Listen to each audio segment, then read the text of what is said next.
Hello everyone, आज मैं आप लोगों को Bihar board class 12 subject English का समरी बताने जा रहा हूं। चैप्टर 4 है आई हैव अ ड्रीम।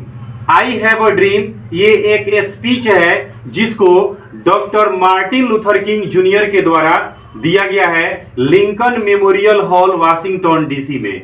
ये जो चैप्टर है नेग्रो समुदाय से संबंधित चैप्टर है जिसमें डिस्क्रिमिनेशन के बारे में बात किया गया है। तो आइए हम लोग पढ़ते हैं इस चैप्टर को। I have a dream. I have a dream is a speech delivered by Martin Luther King junior in Lincoln memorial in Washington DC 1963। I have a dream एक भाषण है जिसको मार्टिन लूथर किंग जूनियर के द्वारा 1963 में Lincoln memorial hall Washington DC में दिया गया था। यह एक भाषण है। He was born on 1929 and died in 1968। उनका जन्म 1929 में हुआ था और निधन 1968 को हो गया था। He was influenced by Mahatma Gandhi. वह महात्मा गांधी से बहुत ज्यादा प्रभावित हुए थे। He adopted non-violence। उन्होंने अहिंसा को अपनाया and got Nobel prize in 1964। और उन्हें 1964 में नोबेल प्राइज से सम्मानित किया गया था। किसको? तो हम बात करेंगे doctor Martin Luther King junior को, है ना, उनके बारे में है। In this speech Martin Luther leads Negro community to help them.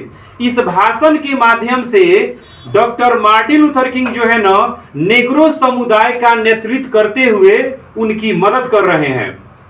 And gain freedom and justice, और उन्हें आजादी और न्याय दिलाने का प्रयास कर रहे हैं।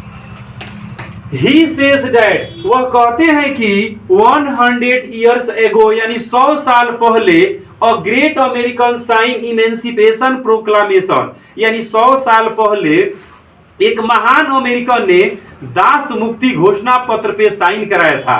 बट 100 years later, लेकिन 100 साल के बाद भी Negro is still not free. Negro जो है ना पूर्ण रूप से आजाद नहीं हो पाए।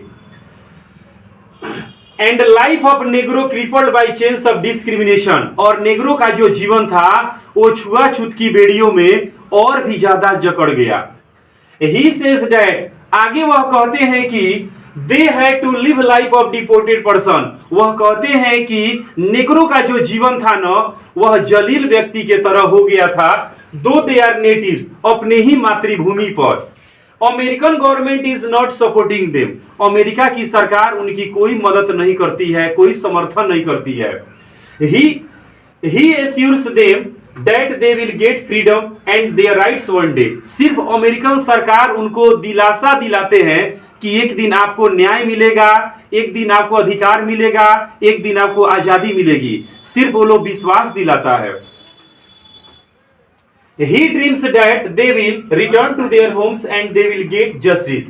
डॉक्टर किंग का सपना रहता है कि एक दिन जो है ना उनको न्याय मिलेगा, आजादी मिलेगा, एक दिन सभी अपने घर को जाएंगे।